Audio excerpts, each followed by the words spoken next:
together with Earle Sports Bets. Yeah, the twins, they be checking in, stacking up. Green is the scene that you're stepping in. Winning is a trend, and we stay making dollars. Nerd talk with the sports bet scholars. Yeah. It's R.I.P. to the bookies. R.I.P. to the bookies. R.I.P. to the bookies. R.I.P. to the bookies.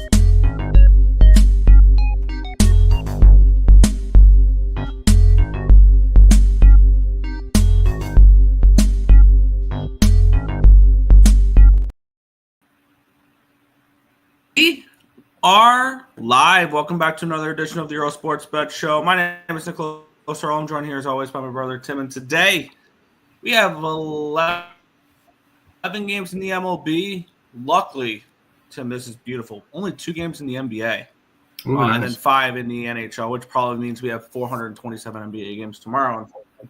But yeah, nice small card in the NBA, which I am day by day getting less and less interested in. Same. And we'll talk about that in the recap. Quick recap of yesterday. Quick recap of yesterday was a down day again. Just overall, just a frustrating day. NBA was a reverse sweep. What a shit product the NBA is. I mean, you would think, OKC, you just lost your last game by double digits to the Thunder, to the Rockets. You show up in this game, right? Wrong. That game was over by the end of the first quarter, basically. The Lakers were up 10 and did not look back after that. They won every single quarter. They thoroughly and utterly dominated the Oklahoma City Thunder. Real quick, just to say, these two teams play again tomorrow. Oh, I am betting the hell out of what do you call it? The Thunder again. I'm going to back the Thunder again tomorrow. They'll be an 8.5 point favorite. That is probably a first half NFL game for me. They're an 8.5 point favorite. Smash. Yep. Give me that all day long. Yep. Love that. And then after that, Golden State did not cover. So 0-2 in the NBA yesterday. Just one of those where I can't wait for the regular season to be over because I am so tired of talking about the NBA.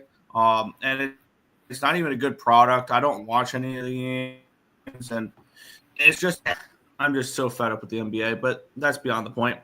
Hockey, I need hockey to start picking it up, and it was good yesterday. It could have been better. A late goal for Vegas killed my sweep, but we started off. Yes, let's give kudos. Alex Ovechkin broke the goal record yesterday for 895 goals. Now for Alex Ovechkin, I can't wait to fade the fuck out of the Capitals next game. Against Carolina. That is a yeah. Oh yeah, that's Carolina first period full game puck line, something along those lines. Just fade the hell out of the Capitals. They won't care. And that's exactly what we did yesterday. How about the Islanders plus 125 getting the job done? Everybody showed up to watch Alexander Ovechkin. Who did they get? Mark Gatcomb with 2 goals and a plus 125 winner for the New York Islanders there. Follow that up with a nice plus 105 Detroit Red Wings winner yesterday. Because what are we going to continue to do probably the rest of this regular season? We're going to fade the Florida Panthers. Paul Maurice has come out and said it. They don't care about winning division. They just care about getting to the playoffs healthy. They think they can beat anybody in the first round, whoever they get matched up with, whether that's Tampa Bay, whether that's Toronto, whether that's Ottawa, whether that's whoever. They think they can beat anybody in the first round, which I'm not going to challenge them there with them being reigning Eastern Conference and then Stanley Cup champs. They think they can beat anybody in hockey still in the playoffs. So they don't care about the rest of this regular season. They're going to be the 3 seed in the Atlantic. Pretty simple there. The Detroit Red Wings had something to play for. Pretty plain and simple there. And I believe, even though I lost Vancouver plus 140 last night, I believe I cashed a ticket with Vancouver last night as well. I have to go back and look at the actual numbers. I think the Vancouver Canucks are officially eliminated from the playoffs. I'm looking at it. And that would be a nice plus 1. Vancouver plus 170 is winner, I think. They do not have the E mark next to their name yet. Okay, then they may need to lose one more game. or they would need a Minnesota Wild win or something along those lines, which gutsy win by the Wild yesterday. Pissed off I left them off my card. And then yesterday in the MLB was a 2-2 and 3 day. Under 7.5 was an absolute mistake in the LA Philly game. But at least they killed that early. I that's one thing I got to look at when you recap yesterday and whatever. I need to take a look what my unders have done this year because I love betting my unders. They've been the death of me so far in baseball, and that's a reflection on my record, which I believe is down 7 units. I do have the backgrounds with all my records for the show today. So that would my unders have killed me in baseball this year, and I love betting my unders. It's just and they're getting blown up. Mets -1 is a push. I'm fine with that. I am okay with pushes on -1s instead of laying juices. Yes, I'm aware. I'm going to push some games that I could win if I lay -145. Over the long term, that's a losing strategy. I think if you're laying -145, -150, -160 juice, that's a losing strategy long term. And I'm okay with pushing some -1s here and there if it means I don't lose -150 juices. That's just me, though. I know other people have different opinions on that, but I'm okay with pushing -1s. That's just my way of getting a favorite down. Chicago first 5 +0.5. I should have taken off the skirt and just taken the money line in the first 5. They get the job done 3-1 in the first 5, and then they lose the full game by giving up 3 runs in the bottom of the 9th. That one hurt for my White Sox over win total. One of the more frustrating games because it was the opposite of what happened in the White Sox game, where I bet the White Sox first 5, they cashed that but lost the full game. I bet the Astros first 5, they lost that but won the full game. They came back from down 7-1 against a really good Twins bullpen. We'll talk about them more in a minute, Nick. It was interesting to see. I was shocked. I was shocked to see the Astros come all the way back there. First 5 over 4 pushes for Baltimore, Kansas City. The full game did not get there, though. That game finished 4-1. A late game walk-off there for the Texas Rangers, which I lose to Tampa Bay Rays. I backed my boy Chase Dollander in his first career start yesterday. First 5, the Rockies. Granted, that first 5, the full game over, cash in the first 5 there. It was a 7-4 win for the first 5 win for the Rockies. That game ended up finishing 12-5 Colorado. So a nice little win there for the Rockies in Chase Dollander's first start. And that was all. That was it for my baseball yesterday. Went 2-2 and 3 down 1.3 units. So frustrating there day in baseball. I need to turn it around. I know earlier in the season last year I did not have a good start, and I started turning around when I was able to start setting up my spreadsheet, which that'll be soon because I need about 3 weeks of data in order to really be able to use that. 30 days would be preferred because with my pitcher numbers I use the last 30 days. So that would be preferred. But, yeah. So not a good day in baseball yesterday. Hockey was nice. NBA can suck one. So let's move on. I'll say, Nick, there was only 3 plays on the site yesterday. Sorry, there's technically 4. But the Marlins got rained out. So we did not have the Marlins up on the site. Mets -1.5. They win 2-1. By the way, this Mets team has the best ERA in baseball. Just wanted to point that one out. Baltimore over their total was a loser. Nick, never in doubt. Houston Astros on the run line, +164. Wow. Never in doubt on that one. So it ended up making yesterday not as bad. I mean, it was still a down day, but it could have been. I was expecting an 0-3 down 3.09. It ended up being 1-2, and it was like down half a unit or something like that. So it wasn't horrible. We already got a play up on the site for the Natty. We already got at least one baseball play up on the site, and we'll go from there, Nick. Fair. Batter up, home run. I love Red Sox baseball. Red Sox might be a wagon, but I'm against them today. We'll talk about that in a little bit. Hello, you late. Apparently so are you. And you're late to the contest by about, 2 weeks. So I don't want to hear about being late. Can't bet teams with nothing to play for. Hello, Cavs. Lost by 10. I stayed off that spot. I think I was leaning the other way. Sacramento. But yeah. Teams find out I picked them in the contest, and they don't ever show up. Damn. Yeah, I saw the Diamondbacks. That was brutal yesterday for you. Dance Maker Dance Ovechkin, and the only goal for the Caps too. Hey, At least just you one. see what happened at UBS Arena yesterday? The Islanders won. And only one more week of the NBA. Yeah, I know. We're getting close to playoffs. Oh, fucking time. The closest person to the record now is Crosby at 622. Yeah, which brings up an interesting question here. Do we even have a player in the NHL right now who we think could break the record? Because I think there's only one player that comes to mind just as a pure goal scorer, but I don't think he'll ever break the record. Austin Matthews, yeah.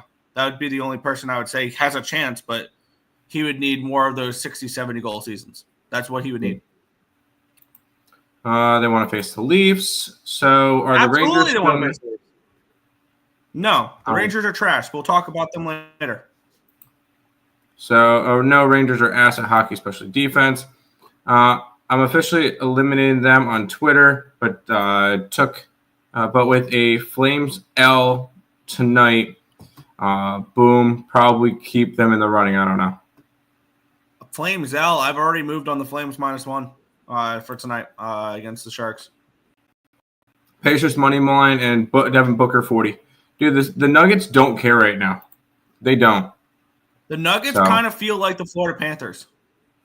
They'll be fine. They don't. The thing is, they got to be. I will say the Nuggets have to be careful because they're currently a half game up on. Ready for this? The Clippers, Warriors, T-Wolves, and Grizzlies. Yikes! Only a half game up on all of them. They need to win a couple more games in order to not send themselves down to the plains. That's kind of getting nerve-wracking now, but right now they're in the 4 seed. Yeah. But I did ladder Booker to 50, but that fails. Actually, real quick, I want to take a look at because I know I mentioned them real quick. What do they have for remaining schedule? The Nuggets. Sacramento, Memphis, and Houston. And a Houston game that Houston probably won't care. Be locked into the 2 seed by then.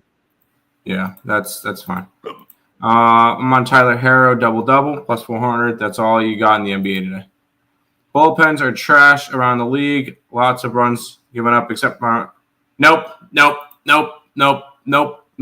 not allowed to say my Mets. Nope, fuck you. Nope.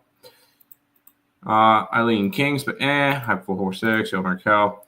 Baseball is the most bipolar sport to bet on. Yes or no? It is a fickle bitch sometimes.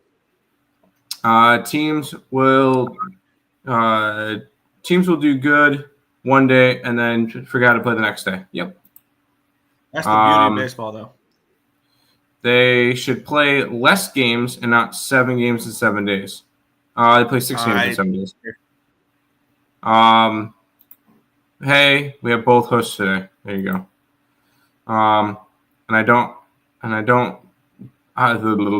know the 2 listed pitchers for the Red Sox game. We're taking the Blue Jays. No other player.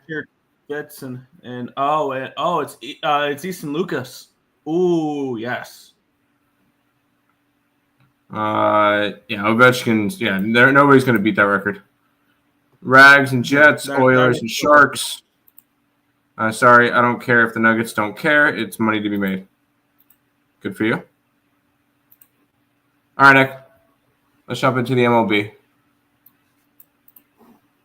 Yeah, we get some daytime baseball to get our day started. The New York Yankees taking on the Detroit Tigers. Casey Mize and Carlos Rodon, your pitching matchup. Your line opened up -135 for the Yankees.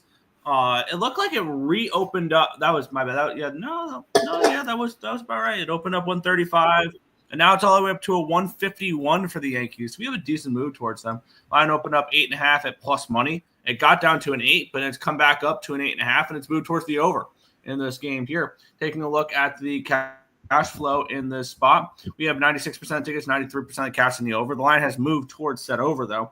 And then we have 84% tickets and 88% of cash is on the Yankees, and the line's moved towards the Yankees. So we do have at least the market respecting where the money is coming in. So at least if you want to back the Yankees in the over today, the markets are at least respecting the money coming in. That's something that you can think as a positive there. Rodon, in his first start against the Brewers, looked good. He went 5 1/3 innings of 1-run baseball, 4 hits, 2 walks, and 7 strikeouts on opening day. He followed that up with 6 innings of 4-run baseball, 3 hits, 4 walks, and 5 strikeouts. Credit to him, though, for getting through 6 innings in that game against the Diamondbacks and kind of preserving that bullpen at that time, because he really struggled in the beginning of that game, and then he held it down afterwards. That was the game where he gave up 4 runs in the first 2 innings and then shut it down the last 4.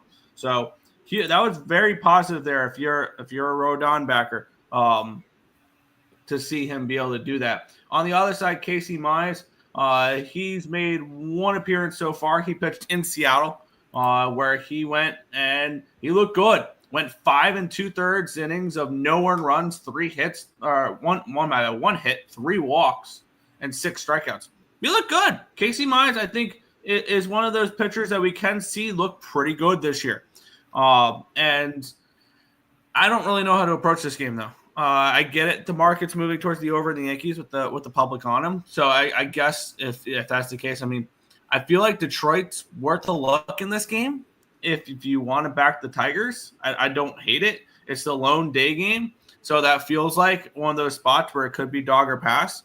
This line movement, I think it's going to ultimately keep me off. Tells me that Casey Mize might get hit a little bit here against the New York Yankees in this spot. Plus these bullpens, at least for the Yankees, that bullpen I don't think was in the greatest of spots, because actually it's okay. Devin Williams threw 14 yesterday. Gomez threw 28. Weaver threw 23. They'll have Fernando Cruz available. Probably Yarborough could pitch. Hill can pitch. Leader can pitch. So they have options in the bullpen if they want, if they need them. Because I think that we see Rodon go out here and give you 6 innings, probably.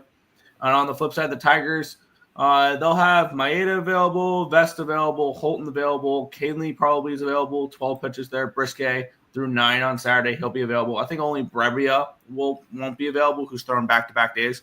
Other than that, I do think that this is a fully rested Tigers bullpen. So I think this will be a fun game to watch. I think the Yankees probably take care of business in this game. Looking at it, I think if you want to back the Tigers in the game of the series, tomorrow's that game, because it'll be Skubal on the mound. But I think probably Yankees take care of business. But do I really want to lay a favorite on the first game of the day? And in a standalone game, not particularly. So it's enough for me to stay off. It's just a pass. You don't have to bet it just because it's a 3:00 game. I'm not going after a side, but I like a total in this one. The Yankees can't pitch right now. And their offense is actually doing something, which is weird. Like I know in the beginning of the year, we expected the exact opposite.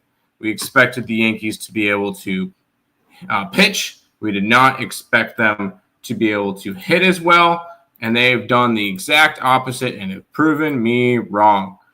I like the over in this game. I do think Casey Mize gets hit.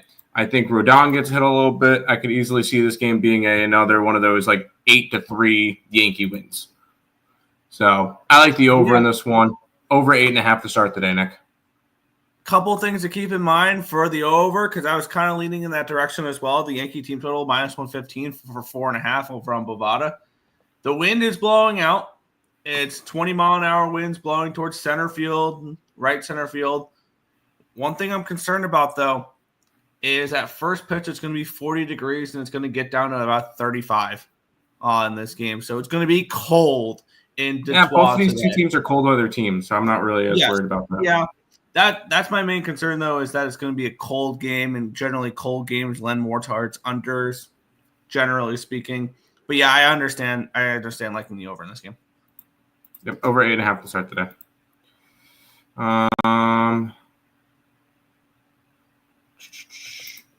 I -1.5 Yankees yesterday in the contest. They suck, no show. That's right, they did lose yesterday. That was nice. I'm on the Tigers -1. I hate Rodon. Oh, wow. You know what? I'm all right with that Yeah. because I want to see runs in this game to begin with. So, and as if he gets hit, that's beautiful. Tigers money line the over. I can see both.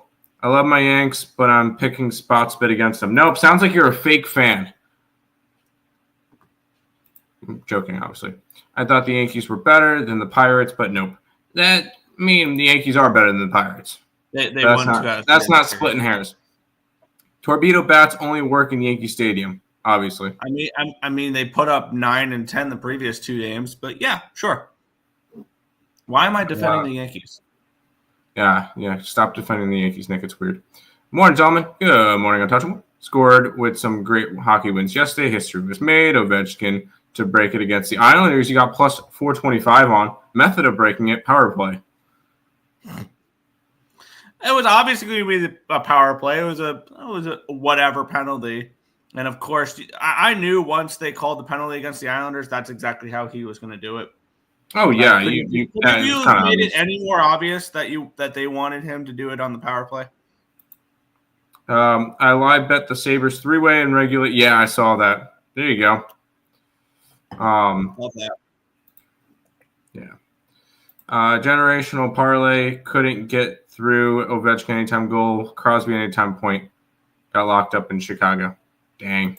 Mm-hmm. Cold weather, Detroit. No way I bet the over. Yeah, okay. I was leaning over, but wasn't going to pull the trigger on it. Cash the usual. If it's hot, it's hot. Ovechkin, Tage Thompson anytime goal. Tage Thompson with a hat trick yesterday, which was nice to see. Yanks don't hit in the cold. Yanks have been hitting all year. I'm not. Tigers money line, best bullpen in baseball. No, the Mets have the best bullpen in baseball. The Mets right now. Loss for Tim. Cool. Chicago Buffalo never in doubt. Nice. I'm not a fan of the over 8.5 with 40-degree weather. Okay. Mr. TNT Tage Thompson, that's my guy. He's betting his anytime goal till the end. I think he's up to like 42 goals this year. Like he's up there. If the Sabres were in playoff contention, he would get votes for MVP. They used torpedo bats last year for you clueless. I don't care. Sabres saying of course is back, of course, when they're out. Yep. 850 goal parlay, OV, TNT, and Caulfield. There you go. Wow. All right, Nick. Let's keep on rolling. Yeah, this is my first play of the day. I have 5 players coming into it, and we'll get it started. I did a free pick video for this game last night. We have the St. Louis Cardinals taking on the Pittsburgh Pirates, minus 120 for the Cardinals with a total of 8.5. Taking a look at the line history, it opened up on 120. It's now 121. So we actually do have a slight move here towards the Cardinals in this spot here. Line opened up at an 8.5 minus 110. It's now 8.5 at even money. So we even moved towards the under here as well. Taking a look at the line history or at the cash flow in this game, we have 69% of tickets and 68% of the cash is on the Cardinals. In this game, the lines moved barely towards them, and it took a minute to do so. And we have 96% of tickets and 96% of cash on the over in this one here. We have Matthew Liberatore taking on Camden Lozinski for the Pirates. Liberatore in his first start looked good. He went 6 innings of 3-run baseball, 6 hits, no walks, and 4 strikeouts. On the flip side, we have Carmen Lozinski, where he went up against the Tampa Bay Rays in his first start, gave up 4 runs on 7 hits, 2 walks, 4 strikeouts, and 3 2/3 innings pitched. And looking at this matchup for me, I had this game circled when I saw I was looking at the bullpens here, and I had to scroll away from the Yankee bullpen and up to the Cardinal bullpen when I saw that the Cardinals were playing a doubleheader. And goddamn, is that Cardinals bullpen shredded. And maybe this is a spot where, yes, I'm on the Pirates money line in this game, but this is a nice player prop game potentially for Matthew Liberatore in this game here, pitching outs over 15.5 at plus 125. They need him to go far. They need him to go far in this game. And maybe I do add that. Maybe I look at pitcher props. Maybe that's my way of attacking player props here, because we know Matthew Liberatore, he went 6 innings last game, and it's plus money for him to go 6 innings today. And when you look at it, Graceffo threw 63, King threw 27. Steven Matz probably could be available. He threw 53 on Friday. Helsley threw 37 yesterday. Roycraft threw 22. Leahy threw 25. Romero threw 20. Fernandez and Maton both threw 6. So Steven Matz was the only player that did not come out of the bullpen yesterday for the St. Louis Cardinals. And that's because he threw 53 pitches on a Friday. They went through everybody in that bullpen. And on the flip side, with the Pirates, yeah, they went through a little bit of bullpen against the Yankees. But, I mean, Joey Wentz threw 20 pitches. They won't have Borucki, who threw back-to-back days. They won't have Santana, who's thrown back-to-back days, and Caleb Ferguson's thrown back-to-back days. But overall, I think this is it. Also, you have a Cardinals team that had to travel from Boston to Pittsburgh after that doubleheader yesterday, shredded through their entire bullpen. And I think I'm going to make a move on my first player prop of the year, Tim. Did you hear my look on a player prop in this game? It would probably be the starting pitcher over his outs. Yes. For the Cardinals. I'm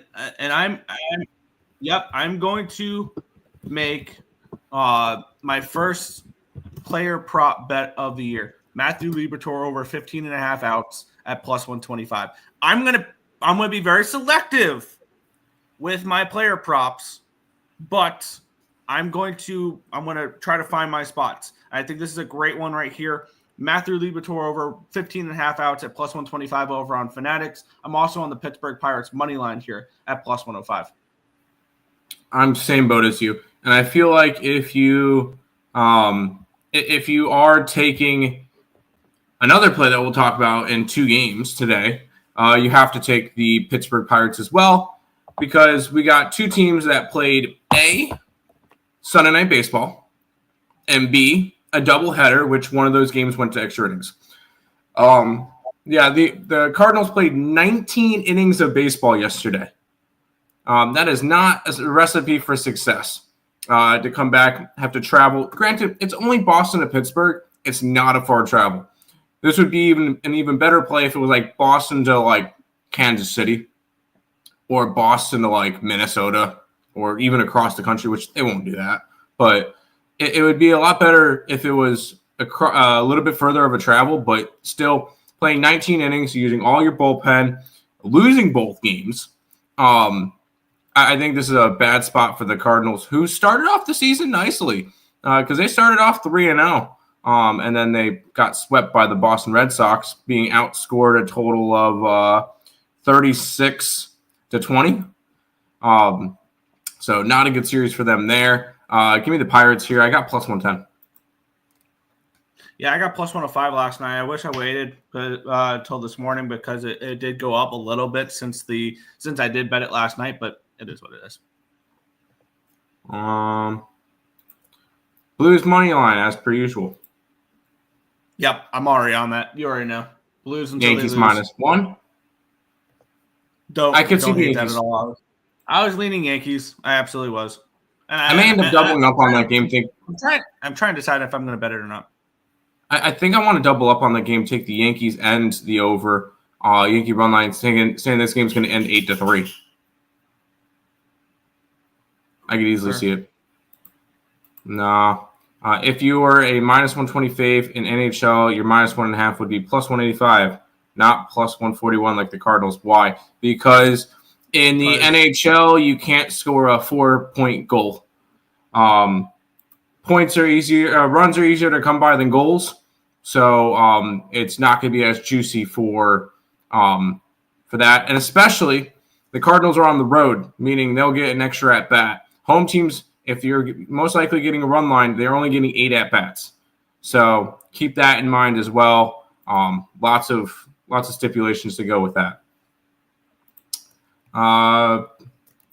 More possible to happen, Robert. I really wouldn't know. Honestly, it confuses me at times too. Yes, I just explained it to you. You have to be sharp as fuck to bet on baseball. Bingo. What's up, Nicholas Handy? Cards are 0-3. Cards 0-3 on the road. Pittsburgh money line. Okay. What's up, my guys? Let's get it. Let's cash today. Hit the like button, people. So much appreciation. Subscribe and share. Teme. Not really any NBA today. Sad day for me. But Not nothing size. It's tomorrow. Yeah, bigger card tomorrow. But dude, we got a week left in the NBA season. Honestly, Nick, if we didn't put the NBA in the show until playoffs, I wouldn't be heartbroken. Me neither. Especially on days that I'm not here, Nick. Just kind of go right over it. Like, honestly. I've been still capping it, but it's been frustrating. Yeah. Indy money line all day. I told you Indy was going to win yesterday. Took out them spicy nuggets like the Warriors did the other night. They on a losing streak might go from 4th to 8th if they're not careful. That could definitely happen. Denver don't want to see Oklahoma City in round 1. The thing is, I think Denver did all right against Oklahoma City this year. And, I mean, I don't hate it. I wouldn't hate if they had to, but obviously. Liebertor 4+ strikeouts. Good win for Bucks. I don't think the Bucks covered, though. Never on wrong number. Sacramento upset Cleveland, and Fakers blew out OKC. Yeah, that was quite the performance there by the Thunder. OKC gets back tomorrow. I agree. Yeah. Pirates money line submitted in the contest.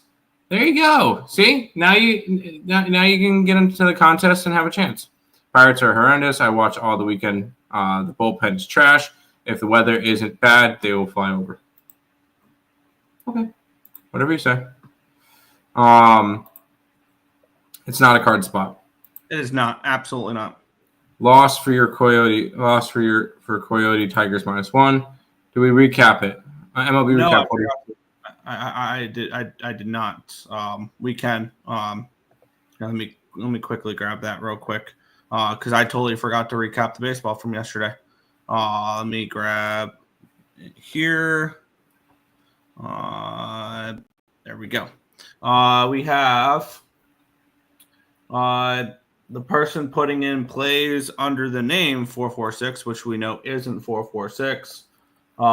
In first place still. Did take a little bit of a hit. Down only 2 units. Then we have Occupancy and Neil still at 1-0. 446 is scared as even money. And then we have a bunch of negatives. Coyote down 3.37. Markel down 3. Craig Wood down 1.78. I'm down 7.23. Tim's down 7.45.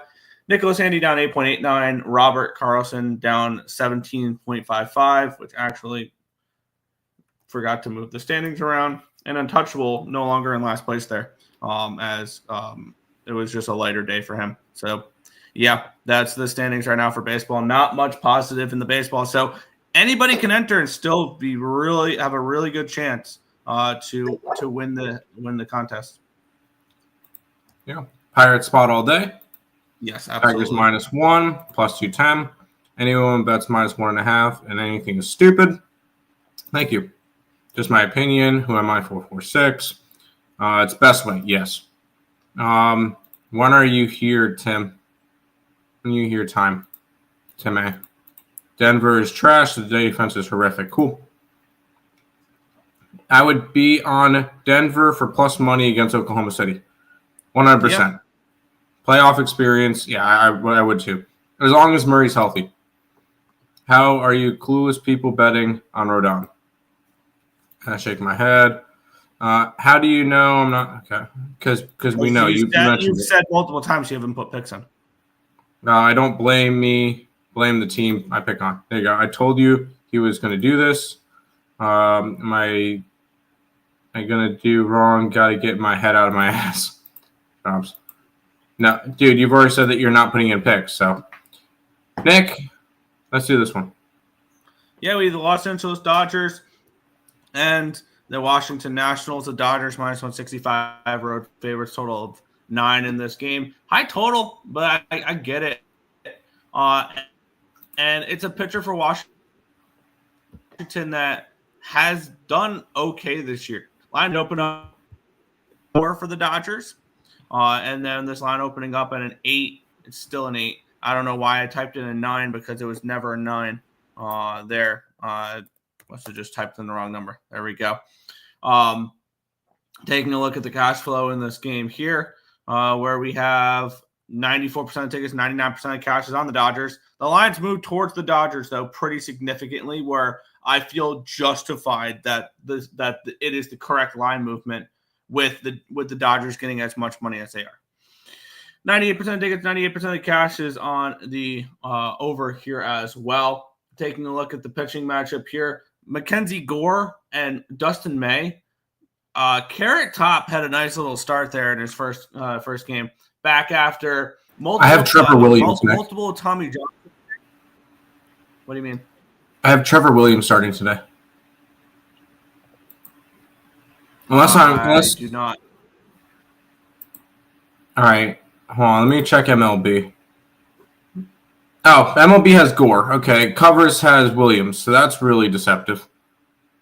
Yeah. Anyway, sorry. And then, I mean, and a couple of sports books have Mackenzie Gore. So I trust the sports books more than anyone. But yeah, in his first start against Atlanta, Carrot Top looked great. No earned runs on 1 hit, 3 walks, 6 strikeouts. He had multiple Tommy John surgeries so far in his career, and then he was recovering from Tommy John surgery, and the reports said he was hours away from dying because he had a torn esophagus. If his wife didn't make him go to the emergency room, we wouldn't be talking about Dustin May right now because he would be 6 feet under. So he had a really interesting journey back to the major leagues, and you could tell he was ready to go from that first start.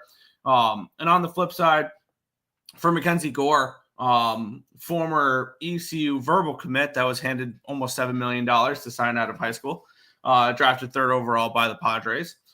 In his last start, had a little bit of a regression. I did fade him in his last start with the team total over for the Toronto Blue Jays. He went 5 innings, gave up 3 earned runs on 9 hits, 2 walks, and 5 strikeouts. We can see what Mackenzie Gore is can be, though, because in his first start, he went up against Philadelphia, went 6 innings of no earned run, 1 hit, no walk, 13 strikeout baseball. He was awesome in that game there. But I think he potentially gets hit in this game. I think the Dodgers get to him here. The Lions moved enough for me to be like, yeah, the Dodgers are probably the rightful play. The question is, how expensive are the Dodgers? Because their run line's -110. Do I really want to lay a run line like that? Not particularly. I don't like laying run lines with road teams as much because you're just not getting the best available number. It's just the problem there. Let me see. It's 170 and -110 for a run line. So it's not like the -1 will be any good. It's -141. I think the Dodgers are just out of my price tag here.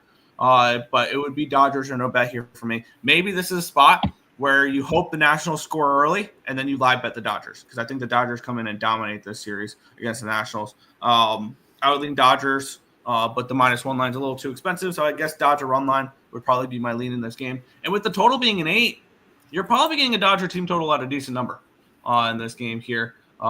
With the total being an 8, how often are you going to see 4.5 -110 for the Dodger team total over? So I kind of lean in that direction. I'm not pulling the trigger on either, but it would be Dodgers or no bet here for me. It does seem like the Dodgers line's a little small. Like it has gone up though. It has gone up. I'm not touching the side in this one. Although I like my Nationals. I'm not gonna touch the side. The Dodgers look good. Obviously, they just lost 2 out of 3 to Philadelphia. I'm not hung up on it. It was their first real road series, and we kind of get where they're at. This Dodger team is going to be good. Don't worry about it. I think I need to I want to do like a list or something of overreactions for the first 2 weeks that we should ignore. But I have a couple ideas for stuff like that. But the Dodgers are going to be just fine. After losing 2 out of 3 to Philly. I think they scored today. My bad. I got his nickname wrong. Yeah, I got his nickname wrong. It's not Carrot Top. It's Big Red. It's Big Red. His nickname. My bad. I apologize on that one. I thought I heard somebody call him Carrot Top. Because he's a ginger. I'm going to pass on this game though. I'm a lot more interested in the next game. Yeah.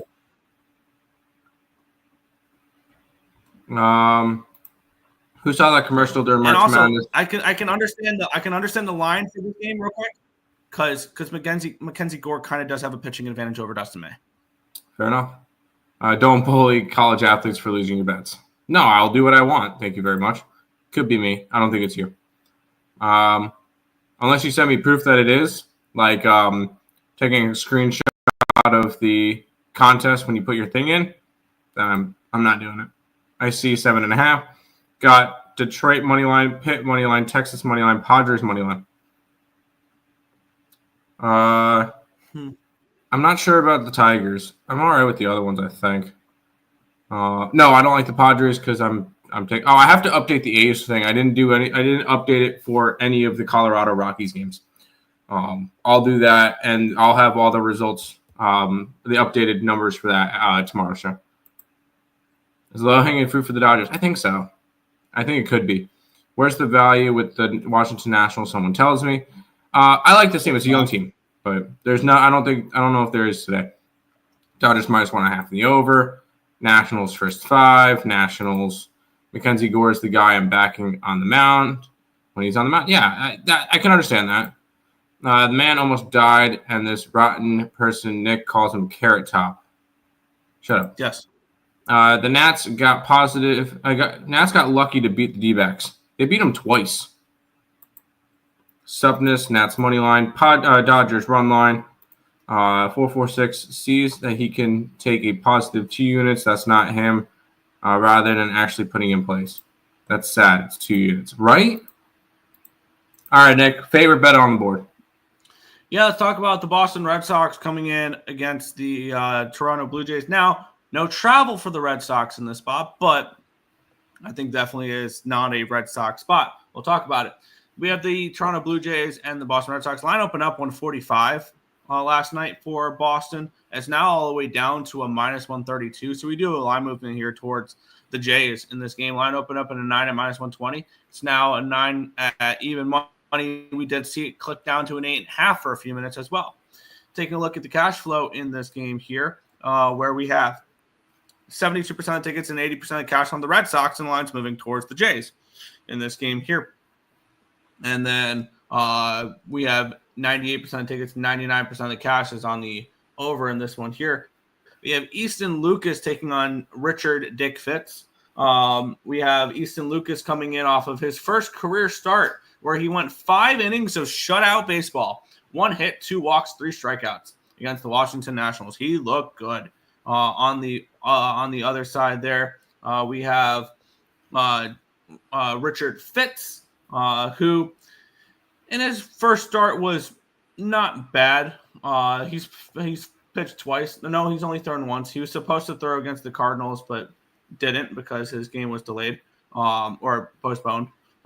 So kind of something to keep in mind there. So his first start, 3 earned runs on 6 hits, no walks, 4 strikeouts, and 6 innings pitched. For me, I think this is one of the best bets on the card, and that is the Toronto Blue Jays, just straight up on the money line in this game. I got it at +115 this morning. You have a Boston Red Sox team that just shredded through their bullpen in a doubleheader. You look, their bullpen is very, very similar to what we saw the Cardinals. Cooper Criswell threw 64 yesterday. Garrett Whitlock threw 43 yesterday. Chapman threw 19 yesterday. Wilson threw 25 yesterday. Bernardino threw 11 yesterday. Weissert threw 4. Slayton threw 10, and Kelly threw Kelly hasn't pitched in the last couple of days, so he is he's the lone pitcher that didn't throw yesterday. I think we go very similar here to what we did in the Pirates game. Pirates money line, the opposing pitcher over is out total, because this Red Sox team is going to need Richard Fitz to go far into this game. Unfortunately, they are not giving me any of his props for him for outs, unless I'd probably be on Fitz over outs as well. So I lean Fitz over outs. Those obviously not available at the moment, so I can't bet it. But I am on the Toronto Blue Jays here in this game. And I think this is one of the best bets on the board. And yes, full game, not first 5 for this one as well, because I want to fade a gassed Red Sox bullpen. Pretty plain simple there. There you go. I'm on the exact same boat, and I'll add one more thing to it, Nick. I'll add a player prop. Vladdy's going yard today. 14 years, $500 million extension with Toronto. Poor guy. Stuck in Toronto the rest of his career, where they're going to do absolutely nothing. But he's there long term. You know what kind of tells me? Bo Bichette's bye-bye. Bo Bichette's bye-bye at the end, either at deadline or at the end of the year. Bo Bichette's gone. I don't think they keep him at this point because that's a shit ton of money they just gave Vladdy. This is not a bet anyway on the Toronto Blue Jays. This is on the fading the Red Sox after playing 19 innings of baseball yesterday. After going and playing on Sunday Night Baseball. Granted, no travel, but that's a lot of baseball to play in a day. And then it's a 6:45 start, so I guess it's not an early start. But I don't think it's a good spot. Plus, you got a Blue Jays team that's coming off of getting swept by the Mets. And we'll talk about the Mets next game. But Toronto coming off getting swept. I think it's a bounce back spot and a rough spot for the Red Sox. Give me the Blue Jays today. Yeah, I'm on the same page there. And unfortunately, Fitz out prop is not available unless I would be on that as well. And that's something I want to look at. And I might make it an auto bet this year just to see how it does. When props are available, because obviously they're not going to be available every time, but when props are available on a pitcher over his outs when the team just played a doubleheader the previous game, I'm going to bet it every single time, and I'm going to see how it does. Unfortunately, Fitz is not available, so I can't bet that one. But I am on the Liberatore prop. But yeah, if your team played a doubleheader the previous game, I'm going to bet your pitcher to go over his out total, especially if you expended a lot of bullpen, which most of the time a doubleheader you did. Yeah. I only got earned run, hits allowed, pitcher walks, total strikeouts, and walks. So. Yeah. If I knew these two starting pitchers, I would give my 2 cents. Fair. Parlay of the day, Tigers -1, Florida Gators +5.5. I do like the Gators today. Vladdy just signed. Yeah, Vladdy signed a big contract. Red Sox, no. I kind of like the Blue Jays in the spot. Yes, pass. It should be Vladdy home run, Devers home run lay. It just placed it. You know what? I don't hate that. I don't hate that at all. Blue Jays couldn't touch the Mets. Lineup is trash. They have to show me they can hit outside super cold Boston weather. The thing is, I don't think they're going to have to score all that much. So, good morning, Tim. Good morning, Nick. How you doing? How was your weekend? It was good. Over in the Red Sox game. No. Did you hear what was happening? What happened? I could legit swear those two swinging at each other. Oh, the pitchers? Maybe. Over Tim betting on the Jays. You know what to do. Thanks. Even with Vladdy, $500 million, the Mets and Soto. Okay. I don't think Soto's a bad contract, but that's beyond the point.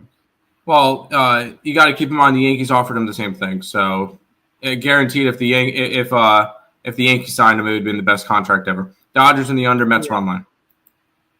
You guys doing lots of overs in cold weather. Clueless. I did not take the over. I took the Blue Jays. I haven't bet it over yet today. I don't know what the fuck you're talking about. I haven't bet it over yet well, today. We took the over in the Tigers game. I got rejected from the line. I don't know what that means. Easton Lucas over 3.5 strikeouts. Don't hate that. Sam, you never bet the Blue Jays. This is not really a bet on the Blue Jays. It's fading the Red Sox. That's all it is. Let's go to the Mets game, Nick. Yeah, we have the New York Mets -260 favorites in this game. Total of 7. One thing that the Mets will dodge and probably will never see. One thing I think we'll never see again is Sandy Alcantara make a start against the New York Mets. He's not available for this series. He's on paternity list, which means we're going to see Valente Beloso making the start for the Miami Marlins, taking on Kodai Senga, which means the Marlins are going to make this game way too close for no good reason. Line opened up 255. It's now 260. Line opened up at a 7 -120. It's now a 7 at -125. So a slight move towards the over, and a slight move towards the Mets. in this game. Taking a look at the cash flow, 90% of tickets, 83% of cash on the Mets. The line's moving slightly towards them. 96 and 94 on the over, and the line's moving slightly towards it. Taking a look at the pitching matchup here in this one between Valente Beloso and Kodai Senga. This is Beloso's first appearance of the year. Last year he was no, my bad. He's thrown once this year. My bad. He went 4 1/3 against the Pirates of 1 earned run baseball, 4 hits, 2 walks, and 4 strikeouts in those games. On the flip side, we have Kodai Senga, who did just face this Marlins lineup, which is an advantage towards Miami in this game. He went 5 innings, gave up 2 earned runs on 3 hits, 1 walk, 8 strikeouts, and 5 innings pitched. I think this game is closer than people think it is. And I think if you're making a bet on this game, I don't make these type of bets because I don't like the plus 1.5s. Something tells me the Mets win this game by 1 run. Because the Marlins always seem to play the Mets close for whatever reason. No matter how good or bad the Mets are, no matter how good or bad the Marlins are, those games are always close. Come back tomorrow when this game finishes 3-2 Mets, and we'll talk about it. I lean under in this game as well. You can get a 7.5 -130 over on ESPN Bet. How about this? I was told in the offseason, Tim, that the Mets pitching was going to be the problem. Their starting pitching ERA is number 1 in baseball. Their bullpen baseball ERA is number 1 in baseball, and overall their pitching staff is number 1 in baseball. I'm granted we're 9 games in, but the pen looks like nails. And if you can get a bullpen to be able to shorten games like that, this Mets team could be very dangerous. If their bullpen can continue this, not saying they will, but they've looked awesome so far. I think this is a game where if you get early runs and you can get an 8.5 live, I'd bet an under. Or if you can get an under in general at a better number than 7.5, I would take it because I think that this is a game that when the Mets bullpen comes in, this game gets shut down. And I think this is like a 3-2 type of Mets win. So I kind of lean, as weird as it sounds, I lean Marlins plus 1.5 on the plus 1.5 run line at plus 110. But is this a game I'm going to get involved with? No. Mets team total is a 4.5. I lean under on that. But that's minus 125 for the 4.5. I think Beloso is one of those funky pitchers that is going to come out here and somehow look good against the Mets. I don't know what it is with these funky pitchers, but I lean Marlins plus 1.5 in this game. I think this could be a spot where the Mets are coming in off of a sweep, and maybe this is a little bit more of a struggle win than we'd like to hope. Real quick, I'll say this is the last game I'm going to be able to do because it's already almost 11:30. We just have to start earlier sometimes, but it is what it is. I took the under. I took the under in this Mets game. I got 7.5, and it's up on the site. I think it's going to be a cold weather game. Miami's not a cold weather team. We just saw the Mets kind of struggle to hit. In the sweep, they scored 10 runs. But they limited the Toronto Blue Jays to 3 runs in 3 games. And this was a Toronto team that didn't look horrible offensively to start the year. They've had before going into the Mets, they scored 4+ runs in all but 2 games. So this is a Blue Jays team that was good offensively, and the Mets pitching shut them down. And I'm not worried about the Mets pitching. I thought the Mets pitching would be just fine. They get their offense going, they're going to be the best team in baseball. Unfortunately, the offense has just not been going. And I think this could easily be one of those, as you said, 3-2 games or 4-1 or something like that. I'm not touching the Mets. Not that big price, especially coming off of a sweep. But I will be taking the under. I got under 7.5. Yeah, I can definitely understand the argument for the under.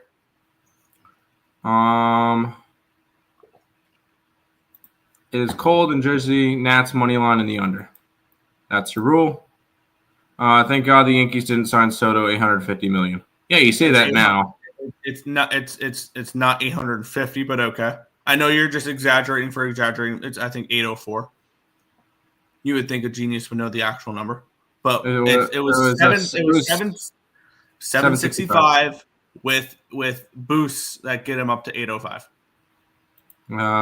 Gotten under, yes. Juan Soto going deeper than you, and okay. Homer, lol. I have to check. I have to clean. Have to keep the chat clean and fair. Can't 446 timeout all day. Marlins +2. Mets nerfy. Love the Mets and with Kodai Senga. Mets sweep -450. Series. The Mets win the series. Okay, that's okay. 446. Can't believe you're taking the Tigers. Yeah, Mets have the best pitching in history. Never said that. They currently have statistically the best pitching in the MLB. Do it again. I know that he is stupid. Hopefully my nerfies are back this week. I don't bet Rodon ever. I'll fade. Mets money line in a parlay piece. Sure. I would just stay off if you don't like Rodon. Back in the Tigers is not it. Yankees extra innings yesterday. I picked my spots to fade. And the Tigers almost lost to the White Sox. Yankees lost to the Pirates. Yanks won't hit when the Tigers are in the cold. What's the prop of Ovechkin getting to 900 before the season's over? It's not happening. It's not going to happen. He would need a hat trick in every single game. Thanks for saying the White Sox are comparable to the Pirates. They are not. Dumbest contract ever. I've seen Soto hit this year. He's nothing without Judge. It's crazy how Soto struggling is him being having hits in 8 out of 9 games, getting walks in I believe 7 out of 9 games, hitting a 250 batting average and a 385 on base percentage. That's not playing well, and an 827 OPS or something along those lines. That's him not hitting well. Imagine when he does hit well. He's gonna 1 dot this year for the OPS. Nick, I'm gonna be listening to the rest of the show when I drive to work and everything, so I'll put up plays as we go. But I'm gonna have to head out now so that I can get to work on time. Okay. Gators win the championship. I'll see you guys later. All right. Let's move on. We have the Kansas City Royals taking on the Minnesota Twins. -115 for the Royals. Total of 8.5 in this game, where we have Michael Lorenzen taking on Simeon Woods Richardson. In this matchup here, line up and up 117. It's now 115 for the Royals. So we have a slight move towards the Minnesota Twins. Line open up in an 8.5 -102. It's now an 8.5 at even money. So a slight move towards the under here as well. Nothing crazy though. 93% of tickets, 93% of cash is on the over in this game. Then we have 69% of tickets and 70% of the cash is on the over. On the Royals in this game. It's lines moving slightly towards the Twins, expecting Simeon Woods Richardson to potentially have a decent game. In his first start, Simeon Woods Richardson went 4 innings, gave up 2 earned runs on 5 hits and 1 walk, 5 strikeouts in 4 innings against the Chicago White Sox. On the flip side, Michael Lorenzen in his first start of the year went up against the Brewers, went 5 1/3, gave up 3 earned runs on 5 hits, 3 walks, 7 strikeouts in that 5-0 loss against the Brewers. And for me in this game, I mean, it's tricky. I lean Twins, especially after the way the Twins lost that game yesterday, but they ran through their entire bullpen yesterday. So this is another spot. We have the bullpen.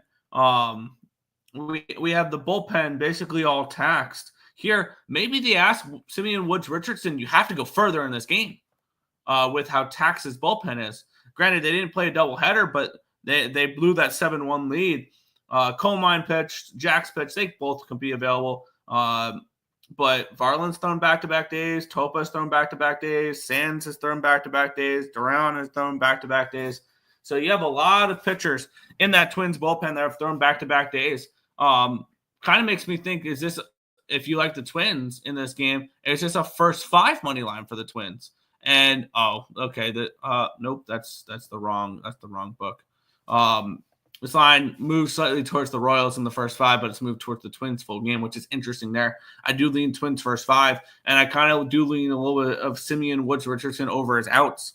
I wonder what those are, because he only went 4 1/3 in his first appearance, though, which is kind of nerve-wracking if you want to take shots with his over outs. which is 14.5 at -170. So yeah, no, that they priced me off of that one. Good job. 14 at -170. I'm not laying that type of number on his outs, but I do think he can get to 5 innings, especially with the Twins needing him to go a little bit deeper into the game. So for me in this game, this is a no play with a slight lean towards the Twins early in this game and Simeon Woods Richardson over his outs, but ultimately not a game I'm going to get invested in. All right.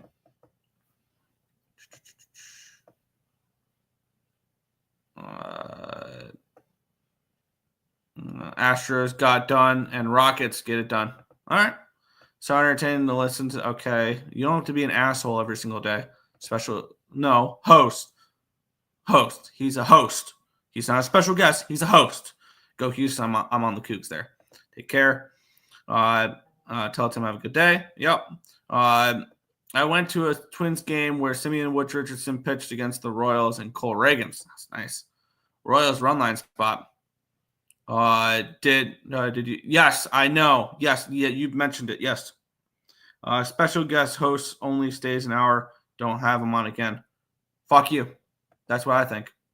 Yohan Duran is the coolest pitcher in the league. I love him. He's awesome. Under 8.5. Our Twins. You know, protest from Tim coming on next show. No, it's all right. I'm tired of it. I used to do the hockey 2-teamer thing for today. LOL, you don't have Pens/Bruins Saturday. Yeah. Didn't. Yeah, he did. He did. Twins would be stacked if fully healthy. Yeah, Buxton, Royce Lewis, Yohan Duran. Yeah.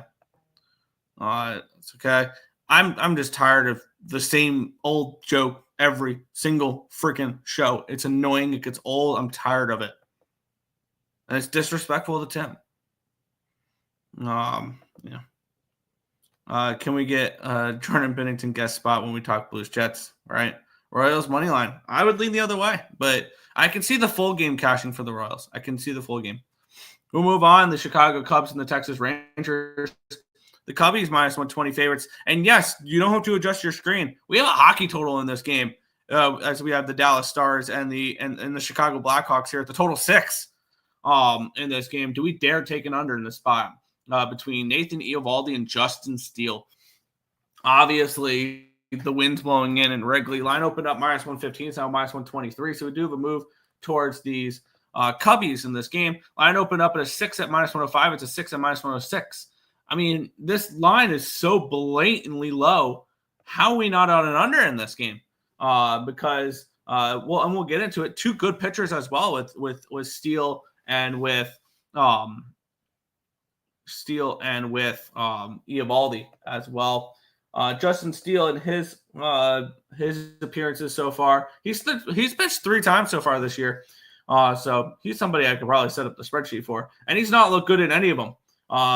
He gave up 5 earned runs in 4 innings against the Dodgers, gives up 3 earned runs in 5 innings against the Diamondbacks. He gave us 4 earned runs in 6 2/3 against the Athletics. So he's really struggled so far this year. And we have a total of 6, which just tells me this win is howling in this spot. And then we have Nathan Eovaldi coming in off of one of the best pitching performances we've seen him have in a while. I believe he threw a Maddox in his last game against the Cincinnati Reds. Yes, he did. Through 99, went full complete 9 innings, no earned runs on 4 hits, no walks, 8 strikeouts, 99 pitches. Maddox. And in his previous game, 2 earned runs on 3 hits, no walks, 9 strikeouts in 6 innings against the Red Sox. He's looked awesome this year. And now he'll get a Chicago Cubs team in Wrigley where we have anywhere between 18 to 21 mile an hour winds blowing in. Why are we not on an under in this game? And maybe this is just first 5 under, because I believe with the way that game went yesterday, yeah, the Cubs went through some bullpen yesterday. Ryan Presley he's thrown 50 in the last 3 days. He won't be available. Thebar's thrown back-to-back days. Hodge has thrown 2 out of the last 3 days. Keller's thrown back-to-back days. Merriweather threw 22 yesterday. The available pitchers will probably be Eli Morgan and Nate Pearson. So maybe we're going to ask Justin Steele to go deep in this game. He's going to have to. Let's take a look at what Justin Steele's props is for pitcher outs, 17.5, juiced heavily towards the over. He's going 6 innings. So there you go. He's definitely going 6 innings tonight. I mean, do we dare take an under? Do we dare take a first 5 under? It's a 3. It's a 3 at -110, -105 on Bet365, -102 on BetMGM. Do we dare take a first 5 under? Wind blowing in, but is this total just too low? And do we back the Cubs? Do we back the Cubs first 5? Maybe it's the Cubs first 5. Asking Justin Steele to pitch well, taking the Cubs bullpen out of the mix because the bullpen is gassed because basically everybody threw yesterday. And for the Rangers, Garcia's available, Jackson's available, Martin's available, Armstrong is available. Church threw 27 yesterday, Milner threw 28, and Webb's thrown back-to-back days. So it looks like the bullpen situation is a better situation for the Rangers than it is the Cubs. I'm gonna take the Cubs here. I'm gonna take them early in their spot, first 5 rather than full game, especially with how much bullpen they had to use yesterday. But I want to back Justin Steele in a situation that I think will be good for him. The line's moving towards the Cubs with the money coming in on. Oh wow, the looks like sharp money on the Rangers, 42% of tickets and 57% of cash on them, but the line's moving against them. So yeah, I'm gonna take a shot here with the Cubs in the first 5 innings at -130. Because I do believe this is a good spot for the Cubs for Justin Steele to pitch well. Yes, the Rangers have a good lineup, but I think this is good pitchers weather here as well. I lean maybe towards a team total under with the Rangers as well. That team total under 1.5 is -160 in the first 5. Jesus. So yeah, no, I think this is a game where Justin Steele comes out and pitches well. And I'll go ahead. I'll take the first 5 money line here with the Cubs at -130 in this game. Chicago Cubs -130. Perfect. All right. So there we go. We'll head back to the chat. See. We got a decent amount of chat. You go. Well, I already know we disagree about, and I'm on the Blues with you. Cubs -1.5. If I'm playing, I'm laying. The only thing I'm worried about with the 1.5 is the total being so low. You're actually getting an awesome price on a full game run line with the Cubs -130 +185. I want to take a look what that would be. +124 on a -1 line for a -130 favorite. It's not bad. Go Cubs, go. There you go. Damn 446 in timeout. That's not right. He didn't do anything. I didn't put him in timeout. I'm more worried about capping the card than I am putting people in timeout. I had to close my app. I thought we was talking about hockey. The way this total, exactly. 20+ mile an hour winds blowing in. Yep. It's funny that one time I bet against them. This is the matchup they actually won. Go Cubs, go. That's okay. 446 speaks through others if you believe what he says. Badgering the host, massively slowing down. Nick does have a life outside of this. Yeah, so does Tim. Yeah. It's Rags and Jets puck line, Oilers puck line, and Sharks. I'm against both of you there. I'm on Blues and Flames right now. Have fun pitching in Chicago. It's going to be tough for both hitters and pitchers.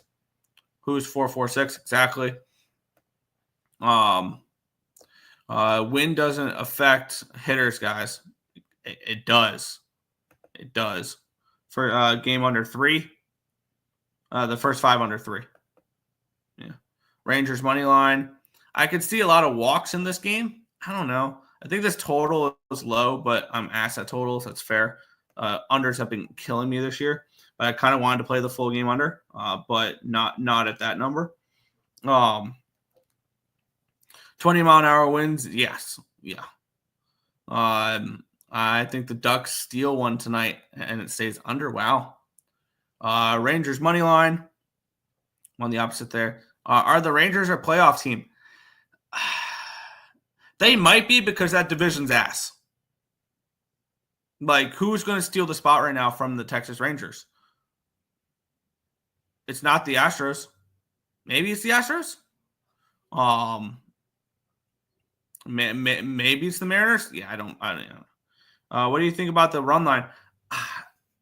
Not with the total that low. It's too low variance for me in order to play a run line. Which Rangers? Fair. Texas. I also see lots of hitters getting hit by pitches in this game. I don't see it. It didn't put me in timeout. No, I did not. I don't put people in timeout. That's what I have mods for. Who did Casper the Friendly Ghost? Lex did. You were slowing down the chat, I guess. Yeah. Oh, yeah, sure. I had to, with Monty versus Jets, then think somewhat realistically for Flames Sharks. Fair. We'll move into the next matchup here. We still have 4 more games remaining on the MLB card. The Seattle Mariners and the Houston Astros. The Mariners are minus 160 favorites in this game, total 7. The Astros coming in off of that big comeback win yesterday. Now, is that momentum, or is that is that you just use all your energy for that game? Line opened up 165. It's down to a 159, so we do have a slight move towards Houston in this game with the line opening up at a 7. It's now 7 at minus 120. Now it's 7 minus 125. We have 63% of tickets and 55% of cash is on the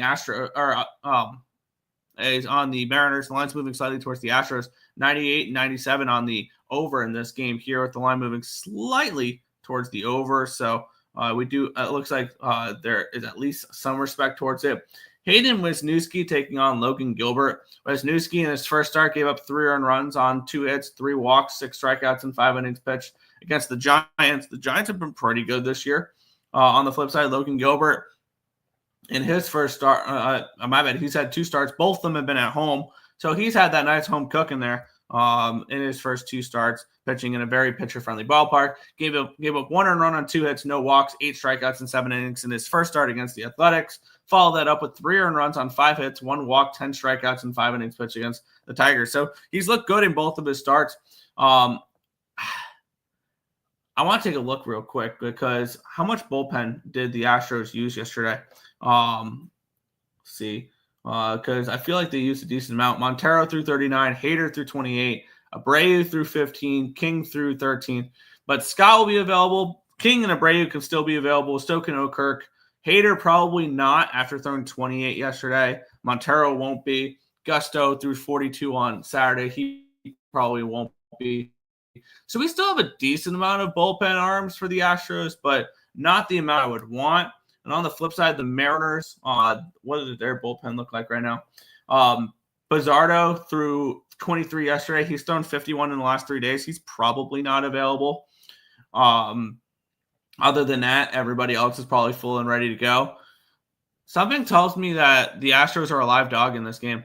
And we can see them get to Logan Gilbert a little bit in this game. And I kind of lean towards that. It's a low total. They're a decent dog, which probably means their team total is within reason. 3.5 at plus money. How often are you going to get plus money for the Astros to put up 4 runs in the game? And I get it. It's Seattle, and I get it. It's Logan Gilbert. This number feels too low. And what's this first 5? First 5 plus a half and minus 115 for the Astros? Do I dare take the Astros first 5 plus a half? And but here's the thing, though. If I like the plus a half, then I think it's a lower scoring game. So maybe it's first 5 money line plus 135 with the Astros. Or maybe it's just you take the team total over with the Astros and ask them to score you 4 runs. And I think that's not asking too much for the Astros here in this game. I think I'm going to move on that. Team total over 3.5 plus 120 over on Bet365. I'm gonna take the Astros in this one here for that team total over. Do think the Mariners bullpen, they look pretty rested, ready to go. But I think they can get a couple against Logan Gilbert, and then I think they can get a couple off the bullpen. I think the 3.5 at that number is bet for me. So I'll go ahead. Team total over 3.5 at plus 120 in this game for the Houston Astros in the spot. Let's see.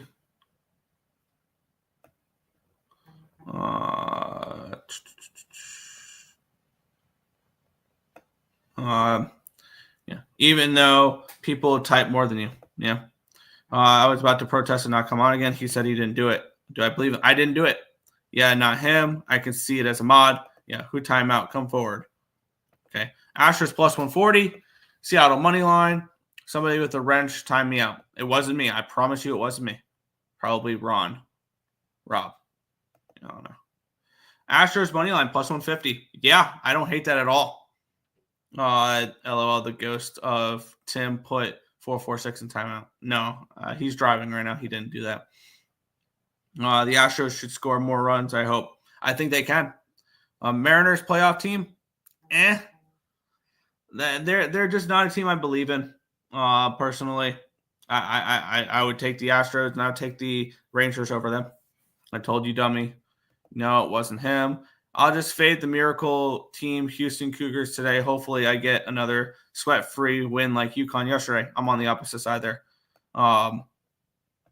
Let's see. Oh God, I didn't look at the pitchers yet. Mariners first 5 minus a half. You need to get some plus money in here, Nick. Yes. I got plus 120 for that team total. So I'm cool with that. And it takes Wisniewski out of the equation, which I think Wisniewski can be fine. He was just that throw in the Kyle Tucker trade, but yeah, I think he can be fine. No way, Seattle minus 160. Yeah, I don't think they should be that big favorites. That's what you're saying, right? Yeah. Logan Gilbert's bet on. Yeah, he's definitely the bet on pitcher of the staff, but yeah. You guys were right. Orioles will be bad this season. I said first 5 overs with them. But yeah. My boy Logan Murphy. I think this could be one of those games where Altuve leads off with a solo shot or Jordan, someone like that. I think you mean Nick was right. Tim disagrees with his Orioles take. I said the rotation sucks for the Orioles, that their hitting was going to be fine, and they were going to play some overs. I went from leaning Astros to leaning Seattle. Seattle swept by the Giants. Awful. Giants are good. The Giants are good right now. They play good. Pirates beat the Yankees. Awful. Yeah. Stick to hockey, Rob. Astros ain't that good this season. Yeah. I put 446 in timeout. There you go. Lex admitted it. There you go. I heard that before come up with something else.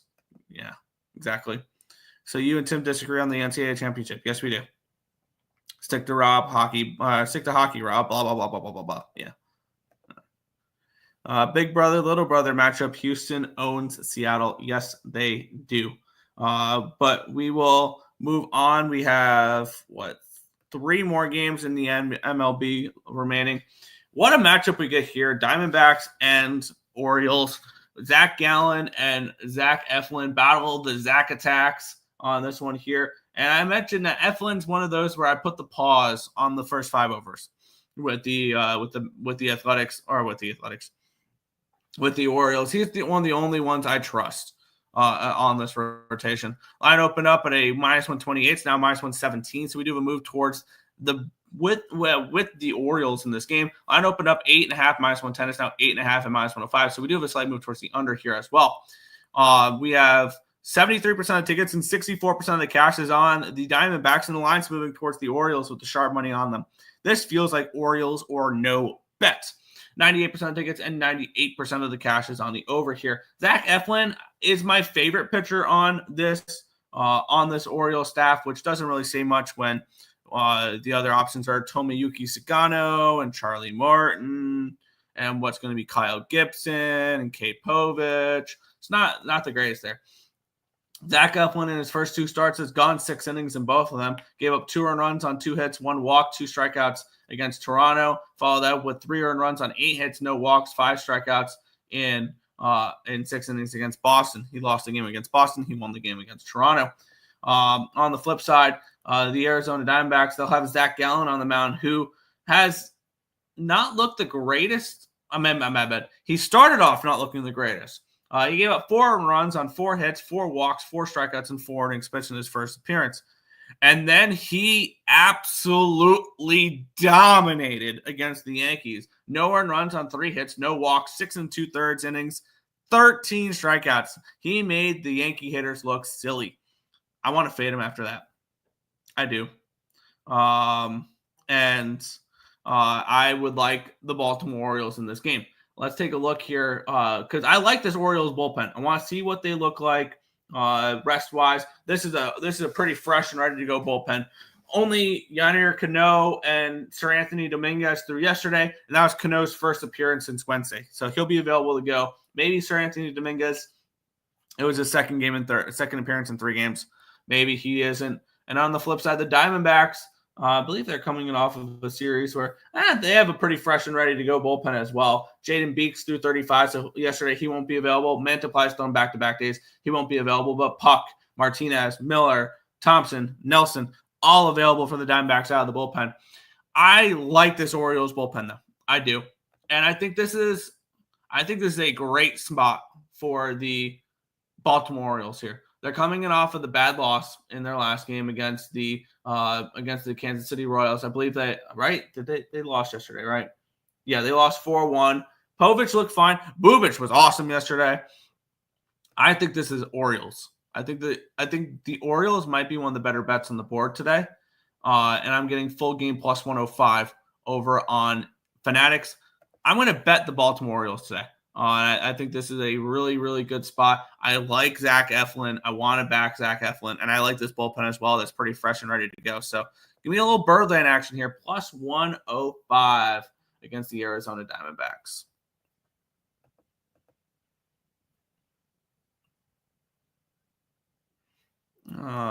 Okay.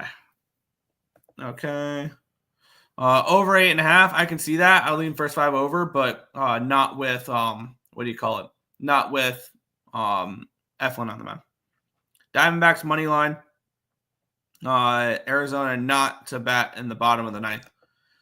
Snakes travel cross country. Give me the O's. All right, you're copying me. Cool. D-backs looking good this season. I am high on the Diamondbacks this season. What about the under 8.5? I lean over.